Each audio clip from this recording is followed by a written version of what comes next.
할렐루야.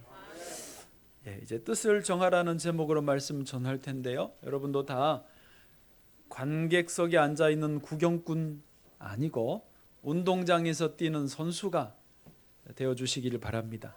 그래서 예배자로서 이 시간 적극 참여해 주시고, 또 1, 2부 때도 부탁드렸는데 3부 때도 여기 계시지만은 몇 분만큼이라도 이 시간 계속 마음으로 기도해 주셔서, 저를 중보기도 해 주셔서 설교를 잘 하도록, 제대로 하도록, 또 딴소리 안 하도록, 그리고 듣는 분들이 은혜 받도록, 전체 은혜가 넘치도록 꼭 기도해 주시면서 예배에 참여해 주시기를 바랍니다. 저를 보시죠. 유대 나라가 바벨론에 의해서 침략을 당하고 완전히 무너지게 됐고요. 유대의 많은 백성들이 바벨론의 포로로 다 끌려가게 됐습니다. 그 포로로 끌려간 사람들 중에 오늘 등장하는 다니엘과 그 친구들이 있습니다. 바벨론의 느부갓네살 왕은 그 포로의 소년들 중에서 추려서 왕궁에서 3년 동안 교육을 시키기로 합니다. 왕이 먹는 음식, 기름진 고기, 포도주를 먹게 하고, 또 바벨론의 문화와 최고의 어떤 학문 수준의 교육을 시켜줍니다. 그리고 3년 후에 점검을 해서 괜찮은 소년들을 왕의 신하로, 바벨론의 신하로 세우려고 하는 것입니다. 그런데 이제 다니엘과 그 세 친구들이 왕이 주는 음식과 고기와 포도주를 먹지 않겠다고 오늘 제목처럼 뜻을 정합니다. 이유가 뭐냐면, 이스라엘 율법에는 음식에 관한 규정이 있는데 피채 먹지 못하게 되어 있습니다. 한번 창세기 9장 4절 5절에 이렇게 되어 있습니다. 보시죠. 그러나 고기를 그 생명되는 피채 먹지 말 것이니라. 5절 내가 반드시 너희의 피 곧 너희의 생명의 피를 찾으리니 짐승이면 그 짐승에게서, 사람이나 사람의 형제면 그에게서 그의 생명을 찾으리라. 아멘. 유대인들은 그래서요, 짐승을 잡을 때 먹기 위해 요리할 때는 반드시 피를 다 뺍니다. 시간이 걸려도 그 피 빼는 작업을 굉장히 중요하게 합니다. 왜냐하면 생명을 잃을 수 있기 때문에. 이스라엘 사람이요, 우리나라에 와서 우리가 양을 잡아서 대접을 하면요 절대 안 먹습니다. 왜 안 먹느냐고, 이거는 괜찮은데 그랬더니 이것은 피를 다 안 빼서 안 먹는다는 거예요. 우리가 나 피 뺐다 그래도 우리는 우리 방식이 있다라고 그러면서 안 먹습니다. 우리는 심지어 피를 따라서 따로 마시기도 하잖아요. 종류에 따라서. 하여튼 근데 피채 먹지 말라고 했습니다. 또 다니엘과 친구들이 먹지 못하는 이유가 뭐냐면, 그 가축도 정한 짐승이 있고 부정한 짐승이 있습니다. 그런데 정한 짐승은 그런대로 괜찮을지 몰라도 부정한 짐승은 애초에 못 먹는데 바벨론에는 그런 기준이 없었던 것이죠. 마지막으로 또 하나 이유는요, 우상에게 드려진 음식들이 궁궐로 옵니다. 바벨론의 우상 벨이라고 하는 신전 앞에 음식이 드려지고 그 제사 음식이 궁궐로 와요. 그걸 먹을 수가 없지요. 그래서 피채 먹을 수 없고, 부정한 짐승이어서 먹을 수 없고, 우상에게 드려져서 먹을 수 없는 이런 이유들로 다니엘과 그 친구들은 먹지 않겠다고 뜻을 정했다라고 하는 것입니다. 뜻을 정하다라는 말은요, 마음으로 결심하다라는 뜻입니다. 뜻이라는 히브리어는요, 림보입니다. 해보세요. 림보 하니까 뭐가 생각나세요? 그러니까 람보가 생각나는 분도 있더라고요. 참 놀라운 일입니다. 림보 그대로 그런 게임이 있어요. 줄을 매달아, 줄이나 장대라고 하나요? 이렇게 허리 뒤로 제껴서 건너가는, 또 더 낮춰서 걸어가는, 건너가는, 그게 림보라고도 하는데 그거와 전혀 상관은 없습니다. 어쨌든 림보는요, 기억하시라고 설명한 거고, 사람 마음의 전 존재의 중심이다. 그 뜻이 림보인데 전체의 중심이라는 거예요. 여기 이 림보에서 생각이 나오고, 감정이 나오고, 말이 나오고, 어떤 태도가 나오고, 또 의지가 여기서 다 나오는 거예요. 그래서 그 사람의 모든 인격의 가장 깊은 좌소라고 표현이 되어 있더라고요. 다니엘도 그 림보, 그 마음 깊은 그곳 좌소에서 마음으로 결심을 한 것입니다. 나는 하나님의 백성으로서 어긋나는 일을 하지 않겠다라고 하는 것이죠. 나는 하나님을 섬기는 사람으로 왕을 섬길 수는 없다라고 하는 것입니다. 결국은요, 하나님께서 그런 다니엘과 세 친구들을 보호해 주시고 높여 주시는 줄로 믿습니다. 자, 오늘 이제 구정을 앞두고 있는데요. 설 명절이 지나면 음력으로도 새해입니다. 이제 진짜 금방 1년 갑니다. 그럴 거예요. 그래서 오늘까지는 이 말씀을 좀 전하는데 여러분 뜻을 정하시기를 바랍니다. 그 구정 맞기 전에 정하시기를 바랍니다. 자, 그러면 오늘도 말씀에 의지해서 세 가지로 좀 나누어서 말씀을 드려보겠습니다. 첫째, 우리는 왜 뜻을 정해야 할까요? 뜻을 정하지 않고 그냥 1년을 자연스럽게 살아가면 안 될까요? 안 되라는 법은 없습니다.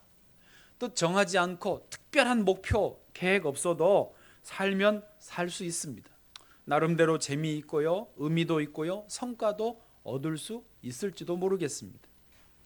그런데요, 대체로 보면 목표나 계획이나 뜻이 없으면 살기는 살았지만 그냥 시간이 그냥 흘러가 버렸다라고 아쉬울 때가 훨씬 더 많습니다. 우리 경험으로 알지 않습니까? 또 혹시 어떤 것을 성취했다라고 좋아할 수도 있지만 정말 냉정하게 따지고 들어가 보면 그 성취한 것이 죄와 가깝거나 누군가를 해롭게 했거나 아니면 내 가정을 해치는 경우도 많을 수 있습니다. 의도치 않았기 때문에. 왜 그런 줄 아십니까? 이 세상, 이 시대가 악하기 때문에 내가 흘러가는 대로 가면서 뭔가를 얻으면 이 세상의 악함이 거기에 들어오기 때문에 내 의도와 상관없이 누군가를 해치고 엉뚱한 곳으로 가고 망하는 자리로 나를 이끌어 간다라는 것입니다. 게다가 속도는 얼마나 빠른지요. 저도 이제 속도가 제법 빠르는 걸 느껴요. 인생의 속도가. 죄송합니다. 우리 20대들은 20대 됐어요? 네. 20대는요 아직 빠르지 않다고 느낄 수 있습니다. 참 20대 힘들어 막 이러면서 그럴지 모르지만 염려하지 마. 그런 거 걱정. 금방 30대 되고요. 금방 40대 되고요. 어느새 내가 80대 있어요. 금방 옵니다. 시간 세월 가는 거는 걱정하지 않으셔도 돼요. 중요한 거는 내가 뜻을 정하느냐 그렇지 않고 그냥 가느냐입니다. 아일랜드의 극작가 버나드 쇼라고 하는 분은요 95세를 살다가 죽었어요. 근데 죽으면서 자기 묘비명을 이렇게 써달라고 했어요. 혹시 아세요? 우물쭈물하다 내 이렇게 될 줄 알았다. 그렇게 써달라고 했어요.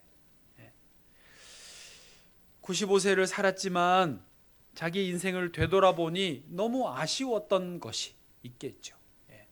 물론 이런 거를 깨달으실 정도면 제법 식견과 철학이 있는 분이긴 하지만 그래도 아쉬우니까 우물쭈물하다 내 이렇게 될 줄 알았다. 그게 묘비에 있어요. 그래서 후세대들에게 이것을 좀 알려주고 싶었던 것이죠. 동화에 나오는 이야기인데요. 동물들 사이에 큰 싸움이 일어났습니다. 두 파로 나눴어요. 땅 짐승들하고 하늘 나는 짐승들하고 사이에 싸움이 일어났어요. 그 사이에서 박쥐가 고민이 커졌습니다. 나는 어디로 붙어야 되나. 어느 날 하늘 짐승들의 왕인 독수리가 박쥐를 불렀어요. 박쥐야 이리 와. 너가 이 하늘을 나는 새들의 우월함을 좀 보여줘. 그래서 너의 박쥐 날개로 날아서 먹이를 구해와. 그것을 좀 보여달라고 하늘의 새들의 왕 독수리가 요구합니다. 박쥐가 잠깐 고민합니다. 별로 안 하고 싶지만은 안 하면 그 독수리 왕에게 찍히니까 하지 뭐. 그러고는 그 시키는 대로 했습니다. 또 얼마 있으니까 땅 짐승들의 왕인 호랑이가 박쥐를 불렀습니다. 박쥐야 이리 와봐. 너가 땅 짐승들의 어떤 탁월함을 좀 보여줘. 너의 다리로 재빠르게 아주 빨리 달리는 모습을 보여줘. 그래서 박쥐가 또 고민합니다. 내가 별로 안 하고 싶지만 저쪽에서 했는데 이거 안 하고 싶지만은 안 하면 누구한테 찍혀요? 이 땅 짐승 왕 호랑이에게 찍히는 거예요. 그러니까 합니다. 시키는 대로 해요. 박쥐는 자기 생각에 내가 이렇게 하면 양쪽이 서로 화해하고 이제 전쟁이 끝날 것으로 생각을 했어요. 그런데 오히려 기대했던 거하고는 반대로 양쪽의 싸움은 더 치열해졌습니다. 박쥐가 이제 어떻게 합니까? 이렇게 보다가 유리한 쪽으로 자기가 가는 거예요. 하늘짐승 새들이 유리하면 새인 것처럼 날개를 펴고, 땅짐승이 유리하면 날개를 감추고 다리로 땅을 걸어 다니고, 간에 붙었다 쓸개 붙었다가 이리 갔다가 저리 갔다가 했습니다. 박쥐도 피곤합니다. 그런 인생 얼마나 피곤한지 몰라요. 그러다가 싸움이 한참 너무 심하니까 이제 양쪽에서 지쳤습니다. 우리 더 이상 싸우지 말자. 아우 싸움 지겹다. 우리 그냥 평화 협상을 맺자. 그래가 싸움을 멈췄습니다. 이제 누가 곤란해졌습니까? 박쥐가 곤란해졌습니다. 어디로 가야 되느냐? 새들 쪽으로 가려고 그랬더니 독수리가 임마 너 땅에서 왔다 갔다 했잖아. 저리 가. 그리고 땅으로 갔더니 너 날개 펴고 날아다니더만 가. 그래서 박쥐가 어디서 살아요? 아무 데도 못 가고 혼자 동굴에서 살았다는 겁니다. 결정하지 않으면, 뜻을 정하지 않으면 사는 동안도 피곤하고요, 어디서도 대우받지 못하는 것입니다. 세상 사람들도요, 보면 소위 성공을 이루었다는 분들을 잘 살펴보면 일찍부터 어려서부터 한 분야에 쭉 파고 들어가는 것을 볼 수 있습니다. 나는 축구하겠다, 나는 골프하겠다, 나는 뭐 공부하겠다, 나는 뭐 사업을 하겠다, 꾸준하게 들어가는 분들이 있습니다. 그래야 뭔가 하니까요. 얼마 전에 그 에이전시 문제가 생긴 손흥민 선수 기사가 좀 나왔어요. 거의 그런 이슈가 없었어요. 잡음이 없었는데 손흥민 선수는 한 두어 달 전에 그런 문제가 잠깐 나왔어요. 근데 그때 손흥민 선수가 말을 한 게 제가 인상 깊게 들었는데, 그게 뭐냐면 자기는 그냥 마음 편하게 축구만 할 수 있게 해달라고 그랬는데, 나는 뭐 어떻게 하든지 별 상관, 에이전시가 어떻게 하든지 다 위임하고 나는 축구가 좋다고, 나는 축구만 잘할 수 있게 해주면 아무 불평이 없다고 그랬는데 이번에 문제가 생겼다고 하면서 아쉬워하더라고요. 그 말의 뉘앙스에서 저는 손흥민 선수가 정말 축구를 좋아하는구나, 정말 축구를 사랑하는구나, 축구만 하고 싶어 하는구나, 다른 거 신경 안 쓰겠다라는 거예요. 그래서 에이전시가 있는 거죠. 여러분, 운동선수는 그렇게 운동에 빠져야 되고, 기업가는 기업 경영에 빠져야 되고, 공부하는 사람은 공부에 빠져야 되고, 뭐 과학학자는 학문에 빠져야 되듯이, 목회자도 목회에 푹 빠져, 목회에 빠져 살아야 목회가 되듯이, 우리가 무엇을 하겠다 그러면 그 뜻을 바로 정할 필요가 있다라는 것이죠. 뜻을 세우면요, 능동적으로 살 수 있습니다. 피동적으로 끌려가지 않습니다. 계획이 있습니다. 방향이 분명합니다. 목표가 분명합니다. 그런 삶이 저와 여러분에게 있기를 축복합니다. 잠언 29장 18절을 한번 같이 읽어보실까요? 천천히요. 시작. 묵시가 없으면 백성이 방자히 행하거니와 율법을 지키는 자는 복이 있느니라. 아멘. 거기 묵시, 계시, 그래서 비전이라고 해석이 되거든요. 비전, 목표, 꿈이 없으면 백성이 어떻게 행한다? 방자에 행한다. 방자에 행한다는 말을 잘 아시죠? 그냥 뭔지 모르는 거예요. 그리고는 이거 참견하고 저거 참견하고 잘난 척하고 아는 척하고 그러다가 아무것도 안 되는 거예요. 그러나 율법을 지키는 자 복이 있습니다. 에베소서 5장 15절 16절 그런즉 너희가 어떻게 행할지를 자세히 주의하여 지혜 없는 자같이 하지 말고 오직 지혜 있는 자같이 하여. 16절은 같이요. 세월을 아끼라 때가 악하니라. 아멘. 이 시대가 아까 말씀드렸어요. 악합니다. 이 때가 악함, 이 시대가 악합니다. 그래서 세월을 아껴야 되는 거예요. 그냥 흘러가시면 안 되고 따라가시면 안 되고 지혜를 가지고 어떻게 행할지를 생각을 해야 된다는 것입니다. 그 다음 절 17절도요. 시작. 그러므로 어리석은 자가 되지 말고 오직 주의 뜻이 무엇인가 이해하라. 아멘. 자꾸 물어봐야 돼요. 주의 뜻이 무엇인가 질문을 해보고 그 질문의 대답을 찾아봐야 되는 거죠. 18절은 제가 읽습니다. 술 취하지 말라. 이는 방탕한 것이니. 술 취한다라는 말은요, 생각을 마비시키는 거예요. 아무 생각 없이 그냥 이렇게 무슨 생명각주를 놓고 그냥 사는 거예요. 그러지 말라는 거예요. 이는 방탕한 거예요. 오직 성령으로 충만함을 받으라. 하나님의 지혜가 가득하기를 바랍니다. 여러분, 대단한 것 아니어도 괜찮습니다. 뜻을 정하시기를 바랍니다. 어떤 분이면 뭐 이런 것도 좋아요. 아주 작은 습관을 정하는 것도 좋아요. 내가 올해는 하루에 10분씩 꼭 기도하는 것 습관을 들이겠다. 내가 올해는 아침에 일어나면 성경을 꼭 한 장씩 혹은 3장씩 꼭 읽고 하루를 시작하겠다. 내가 저녁에는 꼭 일기를 몇 글자라도 쓰고 하루를 반성하겠다. 내가 한 달에 책을 한 권씩은 꼭 읽겠다. 올해는 내가 한 명을 전도해서 생명을 살려보겠다. 이게 대단한 건가요? 그렇게 대단한 거는 아니죠. 이 정도라도 작은 습관을 기르는 것을 뜻을 정하시라는 거죠. 그리고 가능하시면 다니엘처럼 세상에 대한 도전, 세상을 오히려 바꾸기 위한 어떤 뜻을 정하는 것도 좋습니다. 인생의 방향을 결정하는 것 하나님께서 기뻐하시고 도와주시리라 믿습니다. 두 번째로 이제 뜻을 정하셨다면 그 뜻을 실행할 동료를 찾으십시오. 동료가 필요합니다. 함께할 동역자가 필요하다는 말이에요. 오늘 본문 11절 한번 같이 읽어보시죠. 시작. 환관장이 다니엘과 하나냐와 미사엘과 아사랴를 감독하게 한 자에게 다니엘이 말하되. 아멘. 이 문장이 좀 어려워요. 한국말을 막 뒤집어 놔가지고 쉽게 말하면 감독자에게 다니엘이 말한다라는 거예요. 이 감독자가 누구냐면 다니엘과 그 세 친구들, 하나냐, 미사엘, 아사랴, 이 총 4명의 친구들을 책임지고 감독하는 그 감독자예요. 그분에게 다니엘이 지금 말을 한다라는 뜻이거든요. 그러니까 다니엘과 세 친구들은 지금 한 팀이에요. 같이 서로 동료가 됐어요. 같이 뜻을 모았어요. 그래서 뭘 하기로 했냐면 12절을요. 같이요. 시작.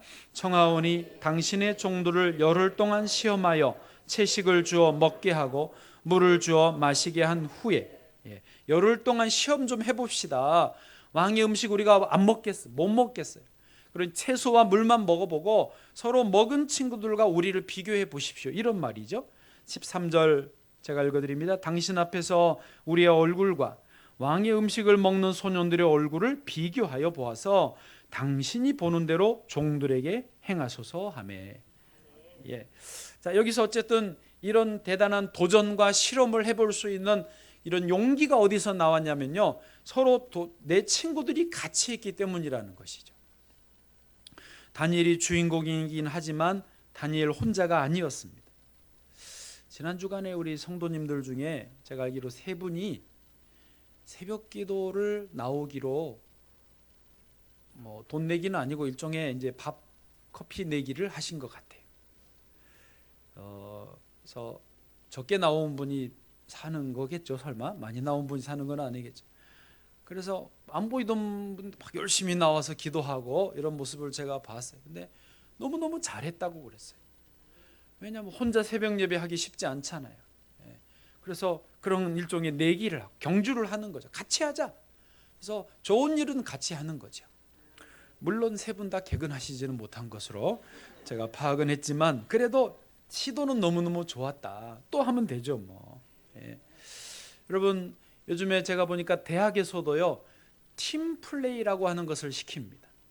숙제를 혼자 해서 내라. 요것도 뭐 없지는 않겠지만은 3명이고 5명, 7명의 팀을 모아서 같이 문제를 파악하고 같이 이것에 대한 해결책을 내서 이걸 숙제로 해서 내라는 거예요. 그럼 같이 점수를 받는 거예요. 왜 그렇습니까? 대학도 세상도 아는 거예요. 이제는 혼자 잘해서 살 수 있는 세상이 아니라는 거예요. 같이 팀워크가 필요하고 동료가 필요하고 협력할 줄 아는 게 필요하다라는 거죠.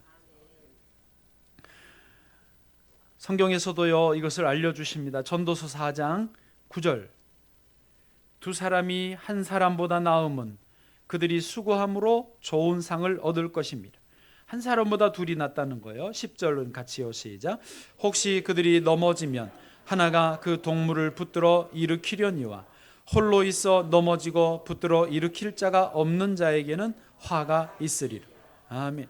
생각해 보십시오. 내가 넘어졌는데 나를 잡아 일으켜 줄 사람이 없어 보세요.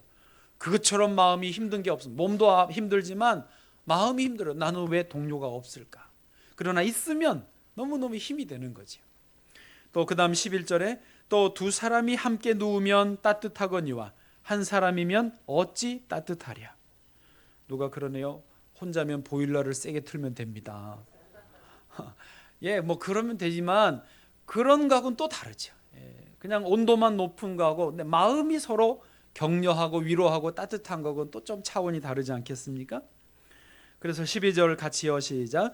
한 사람이면 패하겠거니와 두 사람이면 맞설 수 있나니 세 겹줄은 쉽게 끊어지지 아니하느니라. 아멘. 할렐루야. 그래서 예수님도 제자들 전도대를 파송하실 때 최소한 둘씩은 짝을 지어서 전도로 파송을 했습니다. 예수님이 12 제자들을 또 3년 내내 주님과 함께 했고요. 예수님 돌아가신 천국에 가신 하늘에 가신 이후에는 그 제자들이 힘을 모아서 초대 교회를 세웠던 것입니다. 신앙생활의 핵심은요, 여러분, 관계성입니다. 관계. 우리 신앙생활이라는 거 하죠. 신앙생활이라는 게 뭐냐면 관계가 좋아지는 거예요. 첫째로는 하나님과 나와의 관계가 좋아져요. 하나님을 우리가 믿죠, 신뢰하죠. 하나님도 우리를 사랑해 주시죠. 이게 좋아지면서 자연스럽게 이웃 간의 관계도 좋아집니다. 예, 그렇잖아요. 그래서 성경에서 전체를 두 구절로 요약하면 하나님을 사랑하고 이웃을 사랑하는 거예요. 그래서 하나님을 예배하는 예배 공동체, 이웃을 서로 사랑하고 섬기고 봉사하는 이 신앙 공동체, 그 교회가 공동체인 것이죠. 관계가 그렇게 중요한 겁니다. 그래서 신앙생활은 혼자 할 수 없고요. 뜻을 정했으면 혼자 하는 것보다 꼭 같이 할 사람을 찾으시라는 것이죠. 조금 더 들어가 보면요, 그 협조와 협력이라는 두 단어로 좀 설명이 될 것 같습니다. 협조와 협력이 뜻은 비슷한데 약간 의미가 다르더라고요. 협조는 영어로는 cooperation, 그래서 이렇게 어떤 일을 도와준다, 협조한다, 뭐 그런 뜻입니다. 그런데 거기엔 무슨 그 밑에 깔려 있는 게 있냐면 내가 동의하지 않아도, 내가 그 일이 뭐 썩 좋다고 여기지 않아도 그냥 협조해 준다, 이런 의미입니다. 그래서 굳이 좀 모든 알바생이 다 그렇다는 건 아니지만, 예를 들어서 알바하는 학생이 사장님이 너 이거 좀 해, 그러면 자기가 그게 꼭 필요하다라고 생각 안 해도, 하고 싶지 않아도 시키니까 하는 거예요. 그게 협조, 코오퍼레이션이라는 거죠. 협력은 뭐냐면요, 이거보다 훨씬 더 발전적인 의미입니다. 협력은 영어로요, 콜라보레이션입니다. 갑자기 이런 말 하니까 여러분이 잘 들으시네요. 네. 콜라보레이션, 이건 협력인데요, 그것은 뭐냐면 마음으로 동의하고 그 일을 돕는 거예요. 네. 그러니까 우리가 함께 만들어 간다라는 거예요. 만약에 어떤 상황이 있는데 내가 동의하지 않잖아요. 그럼 안 하는 거예요. 그리고 그 일이 왜 이렇게 됐느냐 하면서 서로 논쟁적인 대화까지 할지라도 서로 그것에 대해서 심각하게 토론하고, 싸우라는 말이 아니라 토론하고, 그리고 서로 마음에 동의가 되는 부분까지 나오면 그때 이제 콜라보레이션, 협력이 이루어지는 거예요. 차이를 이해하시겠어요?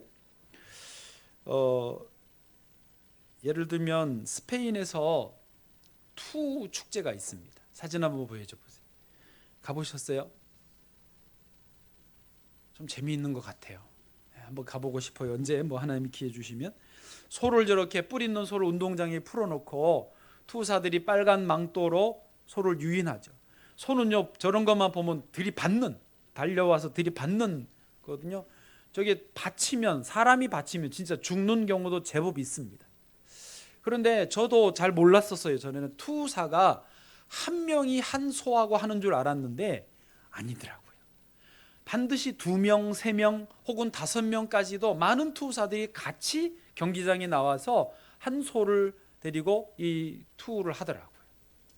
왜 그러느냐, 나중에 제가 알았어요. 이제 이렇게 하다가 그 소에게 쫓기는 상황이 생깁니다. 돌발 상황, 위험한 상황이죠. 그러면 이제 저를 소라고 봐보세요. 제가 저 앞에 있는 저 투사를 향해서 들이받으려고 막 갑니다. 근데 이게 받치면 끝나는 거예요. 갈비뼈 금방 부러지더라고요. 그런데 막 갈 때 다른 투사가 어떻게 하냐면 이렇게 제가 가는데 저쪽에서 이렇게 뜁니다. 제가 쫓아가는 투사는 저기 있는데 다른 투사가 이렇게 띄워줘요. 그러면 소가 가다가 순간적으로 헷갈려요. 목표물이 2개가 생기니까 이렇게 틀면서 속도가 늦춰지고 방향을 틀기도 하고 쫓아가다가도 속도가 늦어지면서 결국 처음 쫓겨있는 투사의 안전이 보장되는 거죠. 이해되셨어요? 여보세요? 이해되셨죠? 네. 제가 이번에 그걸 알았어요. 전혀 몰랐어요. 왜 막 옆에서 뛰나, 막 쫓아가는 옆에서 뛰나 했는데 그런 이유였어요. 여러분 한번 생각해 보세요. 이렇게 앞으로 띄워주는 그 투사가 자기를 위해서 뛸 이유가 있습니까? 없습니다. 귀찮고요, 피곤하고요, 자기하고는 아무 상관없는 일일 수 있습니다. 그런데 왜 뛰는 거죠? 일단 이 투사를, 쫓기는 투사를 보호하기 위해서. 그리고 또 하나 더 중요한 이유, 나중에 내가 위험에 처할 때 누가 또 띄워줘야 되잖아요. 네? 반드시 누가 뛰더라고요. 제가 보고 깜짝 놀랐어요. 혼자 쫓겨가면요 반드시 받치는 경우가 더 많고요, 샥샥 이렇게 지나갑니다. 네. 그러면서 사람을 살리는 거예요. 보호하는 거예요. 이게 제가 볼 때는 콜라보레이션, 협력이 아닌가 싶습니다. 여러분, 하나님은요 우리로 서로 협력하도록 우리를 창조하셨어요. 그런데 시대가 개인주의화되고 이기주의화되고 또 이런 물질 문명들이 발달하면서 협력이 아니라 그 협조의 시대로 자꾸 가고 있어요. 그냥 내 필요한 것만 도와주고 내 시간 꾸고 일한 거 돈 주세요. 그러면서 더 이상의 신경을 안 쓰는 거예요. 사실 문명은 발전하는데, 과학은 발전하는데 사람들의 심령은 점점 무너지는 거예요. 점점 외로워지고요, 점점 허탈해지고요, 점점 정신질환들이 많아지는 거예요. 왜? 협력이 없어지니까. 좌우에 서로 인사하세요. 내 옆에 앉아주셔서 감사합니다. 내가 당신 곁에 있어 드리겠습니다. 당신 곁에 있어 드리겠습니다. 안중근 의사께서 이토 히로부미를 사살하는, 저격해서 사살하는 그 일이 있었는데요. 여러분, 안중근 의사 혼자 그 일을 했다고 하시면 착각입니다. 그걸 그렇게 보시면 단지 동맹이라는 것을 했어요. 최재영 선생님이 재정을 대고 11명이 그쪽에 모여서 단지, 이 네 번째 손가락의 첫째 마디를 잘라요. 단지를 하고 11명이 동맹을 맺습니다. 그리고 이 나오는 피로 혈서를 씁니다. 대한 독립을 써요. 그리고 서로 뭐라고 약속하냐면, 우리가 3년 내에 이토 히로부미하고 나라를 팔아먹은 이완용을 죽이지 못하면 우리 스스로 우리 민족에게 회개하고 자결을 하자라고 하는 그런 그 동지회를, 단지회를 만들었습니다. 그게 1909년 3월이었거든요. 그리고 1909년 10월 달에 안중근 의사가 이토 히로부미를 10월 달 26일에 쏘아 죽이죠. 안중근이 잡혀서 취조를 받는 중에 공범이 있느냐 계속 물으니까 11명이 이 일로 동맹을 맺었다라고 말을 해주고, 대신에 11명이 누군지는 끝까지 말을 안 하고 자기가 사형을 당하고 죽습니다.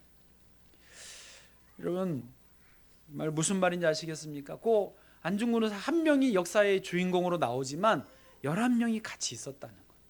그래서 작전을 짜고 망을 봐주고 그 옆에서 도와주고 해야 그 하나가 이루어지는 거예요. 여러분 다시 말씀드립니다. 내 옆에 있는 분 정말 귀하게 여기셔야 됩니다. 같이 예배드립시다. 같이 기도합시다. 같이 성경 읽고 나눕시다. 같이 전도합시다. 같이 믿음의 성장을 이루어 갑시다. 같이 말씀대로 따라서 은혜와 복을 누립시다. 같이 하는 게 너무너무 중요하다는 거예요. 마지막으로 하나님을 왕으로 모시는 것이 가장 최고의 뜻이라고 하는 것입니다. 뜻을 정할 때 하나님이 나의 왕이십니다가 최고라고 하는 것입니다. 여러분 다니엘이요 총리로서 왕을 4명이나 모셨습니다. 우리나라는 다른 나라들도 비슷하지만 우리나라는 대통령이 5년 단임제죠. 그렇죠. 5년 동안 대통령 하시면서 총리를 한 2번, 3번 정도 이렇게 바뀌어가게 됩니다. 최근에도 총리가 새로 바뀌셨지 않습니까? 그게 보통 이 세상의 나라들인데 다니엘은 또 안 그랬어요. 다니엘이요 처음에 모셨던 왕은 바벨론의 느부갓네살 왕입니다. 따라해 보세요. 느부갓네살. 그 느부갓네살 왕이 유다를 멸망시켰고 다니엘도 포로로 잡아왔고 3년 교육시켰고 총리로 세운 왕이 그 느부갓네살 왕입니다. 두 번째로 모셨던 왕이 누구냐면 벨사살 왕입니다. 해보세요. 벨사살. 벨사살은요 느부갓네살의 아들입니다. 그런데 이 벨사살은요 왕 위에 오래 있지는 못했어요. 조금 일찍 죽었습니다. 그러면서 바벨론이 멸망했는데 세 번째로 모신 왕이 누구냐면 메대의 다리오 왕입니다. 메대라고 하는 나라가 그 바벨론 지역을 다 차지해 버린 거예요. 그래서 따라해 보세요. 다리오. 다리오가 세 번째 왕. 다니엘이 모셨던 세 번째 왕. 다리오는 여러분 다니엘의 사자굴 사건 아십니까? 그때의 왕이 다리오입니다. 다림이 아니고 다리오가 되시겠습니다. 네 번째 왕이 누구냐면요. 이제 메대 나라가 바사라는 나라와 연합하면서 바사의 그 고레스라고 하는 왕입니다. 우리 본문이 좀 건너뛰지만 맨 밑에 21절을 봐보실까요? 21절입니다. 시작. 다니엘은 고레스 왕 원년까지 있으니라. 아멘. 요 네 번째 왕이 고레스입니다. 그래서 처음에 누구였습니까? 느부갓네살, 벨사살, 다리오, 고레스까지 4명의 왕을 모시는 총리가 됩니다. 자, 그런데요 질문. 다니엘이 진짜로 왕으로 모신 분이 누굽니까? 1, 2, 3, 4번 중에 5번. 5번은 누구예요? 하나님입니다. 우리 장로님 함정에 빠지셨어요. 세상의 왕이 아니라 참된 하나님, 참 왕이신 하나님을 자기 유일한 왕으로 모셨어요. 그래서 총리는 있는데 왕이 바뀌는 거예요. 이 비밀을 깨닫기를 바랍니다. 이 세상에서요 우리의 진짜 왕은요 하나님이십니다. 그 하나님께서 우리에게 건강을 주시고 그 하나님께서 지혜를 주시고 그 하나님께서 자리도 주시고요 그 하나님께서 모든 필요한 것들을 공급해 주시는 거예요. 사람 두려워하지 마십시오. 사람 때문에 매이지 마십시오. 하나님에게 매이시면 하나님이 우리를 끝까지 책임져 주시는 것입니다. 우리 성경 잠언 29장 25절을 읽어보시죠. 같이요. 시작. 사람을 두려워하면 올무에 걸리게 되거니와 여호와를 의지하는 자는 안전하리라. 아멘. 그렇습니다. 이사야 51장 12절도요. 시작. 이르시되 너희를 위로하는 자는 나 곧 나이니라. 너는 어떠한 자이기에 죽을 사람을 두려워하며 풀같이 될 사람의 아들을 두려워하느냐. 아멘. 사람 두려워하지 마라. 사람이 왕의 자리에 있어도 그냥 임시의 왕이지 그 제한된 왕이지 영원한 왕은 아니라는 거예요. 참된 왕, 영원한 왕, 우리를 끝까지 책임져 주실 왕은 하나님이시라는 겁니다. 또요 시편 33편 12절 시작. 여호와를 자기 하나님으로 삼은 나라 곧 하나님의 기업으로 선택된 백성은 복이 있도다. 아멘. 할렐루야. 제가 초등학교 때 교회를 다녔어요. 저희 어머니하고 저희 자녀들이 다녔는데 저희 할아버지가 장손이세요. 그 형제들 중에 제일 첫째이셨고요. 또 저희 아버지도 장남이시고 저도 장남이어서 장손으로 이제 종손으로 이어졌습니다. 그 시골에 가면은 제사를 많이 드리잖아요. 제가 의식이 깨어나서 초등학교 때 한 4학년, 5학년 이쯤이었던 것 같아요. 의식이 깨어나서 제사상에 절하라고 그러는데 안 했어요. 할 수가 없더라고요. 교회에 갔더니 제사상에 절하면 안 된다고, 우상에 절하면 안 된다고 배워가지고 어린 마음에 하면 안 되는 줄 알고 가만히 서 있었어요. 그랬더니 아버지가 엄청 당황하시고, 저희 작은 아버지 저하고 나이 차이가 많이는 안 나는데, 야, 엄마 왜 그래, 엄마 막 이러고, 저 할아버지는 또 그냥 말이 없으시고 가만히 제사를 지내시더라고요. 근데 그렇게 몇 년을 지낼 때 계속 그 자리가 저도 불편하죠. 막 죄송하고 미안하죠. 그렇지만 절을 안 하고 계속 있으니까 나중에는 그래, 넌 여기 서 있어. 그러고는 넌 기도해. 그냥 이렇게 인정해 주시더라고요. 근데 그렇게 또 세월이 흐르니까 나중에 저희 할아버지 할머니 다 예수 믿으시고, 너 왜 그래? 그랬던 분 작은 아버지 목사님 되시고, 저희 아버지 당연히 또 안수 집사님 되셔서 천국 가시고, 저희 고모들 다 예수 믿고 온 집안이 다 예수 믿는 그런 구원받은 가정이 된 줄로 믿습니다. 여러분, 하나님은요, 하나님을 자기 하나님으로 섬기는 그 백성들을 책임져 주십니다. 오늘 다니엘에게 지혜를 주시고 풀만 먹어도 건강하게 하시고, 모든 학문을 다 깨우칠 수 있도록 지혜를 10배나 더 주셨습니다. 그리고 세상의 모든 사람들이 지나가도 다니엘은 끝까지 책임져 주셨습니다. 저와 여러분의 참 왕은 하나님이십니다. 명절 전에 이것을 분명히 하시고 명절도 잘 지내시고 올해 다 승리하시기를 축복합니다.